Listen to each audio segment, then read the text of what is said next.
ನಮಸ್ತೆ ಎಲ್ಲರಿಗೂ ಮಾಂತರಗಳ ನಮಸ್ಕಾರ. ಸಾಂಪ್ರದಾಯಿಕ ತಿಂಡಿಯಾದ ಅತಿರಸ ಎಲ್ಲರಿಗೂ ಇಷ್ಟ. ಬೆಲ್ಲದಿಂದ ಮಾಡುವ ಈ ಸಿಹಿ ತಿನಿಸು ಹಬ್ಬಗಳಲ್ಲಿ ನೈವೇದ್ಯಕ್ಕೂ ಶ್ರೇಷ್ಠ. ಆದರೆ ಅತಿರಸ ಮಾಡುವ ವಿಧಾನ ಸ್ವಲ್ಪ ಕಷ್ಟ ಮತ್ತು ಫೈಲ್ಯೂರ್ ಆಗೋದು ಸಹ ಜಾಸ್ತಿ ಅಂತ ತಯಾರಿಸಲು ಹಿಂದೆ ಮುಂದೆ ನೋಡ್ತೇವೆ. ಹಾಗಾದರೆ ಇವತ್ತು ಸುಲಭವಾಗಿ ಮಾಡೋ ವಿಧಾನ ನೋಡೋಣ. ಐತಾಳ್ಸ್ ಕಿಚನ್ ಎಲ್ಲ ವೀಕ್ಷಕರಿಗೆ ಸ್ವಾಗತ. ಅಕ್ಕಿ ನೆನೆಸುವ ರುಬ್ಬುವ ಕೆಲಸ ಇಲ್ಲದೆ ಇವತ್ತು ಪರ್ಫೆಕ್ಟ್ ಆಗಿ ಅತಿರಸ ರುಚಿಯಾಗಿ ಮಾಡೋಣ. ವಿಧಾನ ನೋಡುವ ಮೊದಲು ಚಾನಲ್ಗೆ ನೀವು ಹೊಸಬ್ರಾದರೆ ಸಬ್ಸ್ಕ್ರೈಬ್ ಆಗಿ. ಮೊದಲಿಗೆ ಒಂದು ಮಿಕ್ಸಿ ಜಾರಿಗೆ ನಾನು 1/4 ಕಪ್ಪಿನಷ್ಟು ತೆಂಗಿನ ತುರಿ ಹಾಕ್ಕೊಂಡಿದ್ದೇನೆ. ತೆಂಗಿನ ತುರಿ ಇಲ್ಲಿ ಫ್ರೈ ಮಾಡುವ ಅಗತ್ಯ ಏನಿಲ್ಲ. ಹಾಗೆ ಇದಕ್ಕೆ 2 ಸಿಪ್ಪೆ ತೆಗೆದ ಏಲಕ್ಕಿ ಹಾಕ್ಕೊಳ್ತಾನೆ. ಸ್ವಲ್ಪ ನೀರು ಹಾಕ್ಕೊಂಡು ಇದನ್ನು ರುಬ್ಬಿ ತರ್ತಾನೆ. ಫೈನ್ ಪೇಸ್ಟ್ ಆಗುವ ಅಗತ್ಯ ಇಲ್ಲ, ಇಷ್ಟಾದರೆ ಸಾಕು. ಇನ್ನು ಇದನ್ನು ಪಕ್ಕಕ್ಕಿಡೋಣ. ಇನ್ನೊಂದು ಮಿಕ್ಸಿಂಗ್ ಬೌಲಿಗೆ ನಾನು 1/4 ಪಾವಿನಷ್ಟು ಅಕ್ಕಿ ಹುಡಿ ಹಾಕ್ಕೊಳ್ತಾನೆ. ನಾನು ಇವತ್ತು ಎಲ್ಲವನ್ನು ಪಾವಲ್ಲಿ ಅಳತೆ ತಗೊಂಡಿದ್ದೇನೆ. ಇದಕ್ಕೆ ಸ್ವಲ್ಪ ನೀರು ಚಿಮುಕಿಸಿಕೊಂಡು ಕಲಸಿಕೊಳ್ಬೇಕು. ಹೀಗೆ 2-3 ಸತಿ ನೀರು ಚಿಮುಕಿಸಬೇಕಾಗ್ತದೆ. ಇಷ್ಟು ನೀರು ಹಾಕಿದರೆ ಸಾಕಾಗ್ತದೆ. ಚೆನ್ನಾಗಿ ಕಲಸಿಕೊಳ್ಳಿ. ಕೈಯಲ್ಲಿ ಹಿಡಿಯುವಾಗ ಈ ರೀತಿಯಾಗಿ ಬರಬೇಕು, ಆಗ ಇದಾಯಿತು ಅಂತ ಲೆಕ್ಕ. ಇನ್ನು ಇದನ್ನು ಗಾಳಿಸಿಕೊಳ್ಳೋಣ. ಅಕ್ಕಿ ಹಿಟ್ಟು ಕಲಸುವಾಗ ಗಂಟೆ ಆಗಿರ್ತದೆ, ಅದೆಲ್ಲ ಹೋಗಲಿಕ್ಕೆ ಈ ರೀತಿಯಾಗಿ ಗಾಳಿಸಿಕೊಳ್ಬೇಕಾಗ್ತದೆ. ಅತಿರಸ ಮಾಡುವಾಗ ಅಕ್ಕಿ ಹುಡಿಯಲ್ಲಿ ಮಾಯಿಶ್ಚರ್ ಇರಬೇಕು, ಅದಕ್ಕೆ ಈ ಪ್ರೊಸೀಜರ್ ಫಾಲೋ ಮಾಡಬೇಕಾಗ್ತದೆ. ಇಷ್ಟಾದರೆ ಸಾಕು, ಇದು ಇನ್ನು ಬೇಡ. ಎಲ್ಲ ಅಕ್ಕಿ ಹಿಟ್ಟನ್ನು ಒಂದೇ ಕಡೆ ಹೀಗೆ ಈ ರೀತಿಯಾಗಿ ಪ್ರೆಸ್ ಮಾಡಿಕೊಳ್ಳಿ. ಇದರ ತೇವಾಂಶ ಹಾಗೆ ಇರಬೇಕು. ಇನ್ನು ಇದನ್ನು ಮುಚ್ಚಿಡೋಣ, ಬೇರೆ ತಯಾರಿ ಮಾಡೋಣ. ಇನ್ನು ಬೆಲ್ಲದ ಪಾಕ ಮಾಡಲಿಕ್ಕೆ ನಾನು ಗ್ಯಾಸ್ ಮೇಲೆ ಒಂದು ಬಾಣಲೆ ಇಟ್ಟುಕೊಂಡಿದ್ದೇನೆ. ಅದಕ್ಕೆ 1/4 ಕಪ್ಪಿನಷ್ಟು ಬೆಲ್ಲದ ಹುಡಿ ಹಾಕ್ಕೊಳ್ತಾನೆ. ಬೆಲ್ಲದ ಹುಡಿ ಅಕ್ಕಿಯ ಸಮ ಪ್ರಮಾಣದಲ್ಲಿ ಇರಬೇಕು.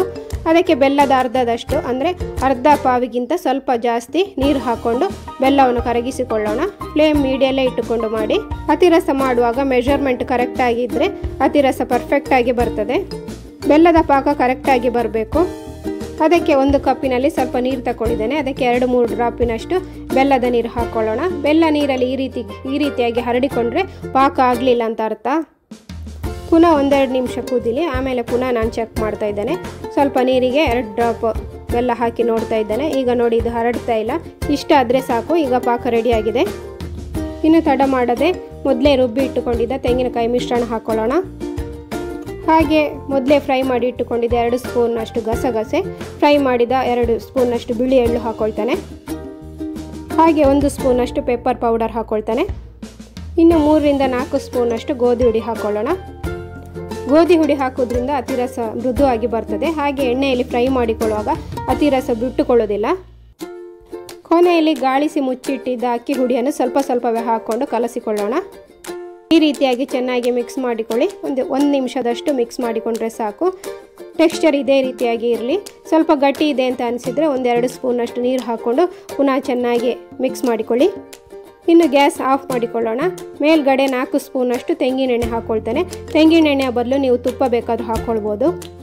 ಮೇಲ್ಗಡೆ ಚೆನ್ನಾಗಿ ಎಣ್ಣೆಯನ್ನು ಸ್ಪ್ರೆಡ್ ಮಾಡಿಕೊಂಡು ಇದನ್ನು ಮಿನಿಮಮ್ 6 ಗಂಟೆ ಹೊತ್ತಾದರೂ ಮುಚ್ಚಿಡಬೇಕಾಗ್ತದೆ.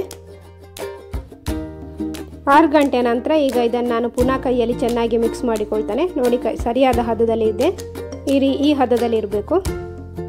ನೋಡಿ, ಈ ರೀತಿಯಾಗಿ ಕೈಗೆ ಅಂಟಿಕೊಳ್ಬಾರ್ದು. ಇನ್ನು ಇದನ್ನು ಉಂಡೆ ಮಾಡಿಕೊಂಡು ಬಾಳೆ ಎಲೆ ಅಥವಾ ಯಾವುದಾದ್ರು ಎಣ್ಣೆ ಸವರಿದ ಪ್ಲಾಸ್ಟಿಕ್ ಮೇಲೆ ತಟ್ಟಿಕೊಳ್ಳೋಣ.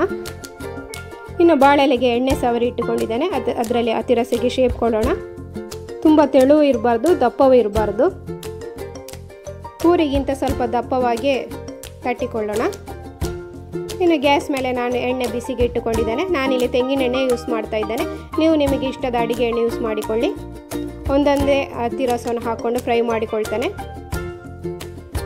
2 ಕಡೆ ಕೂಡ ಈ ಡಾರ್ಕ್ ಕಲರಿಗೆ ಬರಲಿ. ಅತಿರಸವನ್ನು ಕಜ್ಜಾಯ ಅಂತ ಕೂಡ ಹೇಳ್ತೇವೆ. ನಿಮ್ಮ ಊರಲ್ಲಿ ಯಾವ ರೀತಿ ಹೇಳ್ತೀರಿ ಅಂತ ಕಮೆಂಟ್ ಮಾಡಿ ತಿಳಿಸಿ. ಇದೇ ರೀತಿಯಾಗಿ ಎಲ್ಲ ಅತಿರಸವನ್ನು ಕೂಡ ಫ್ರೈ ಮಾಡಿಕೊಂಡು ರೆಡಿ ಮಾಡಿಕೊಳ್ತಾನೆ.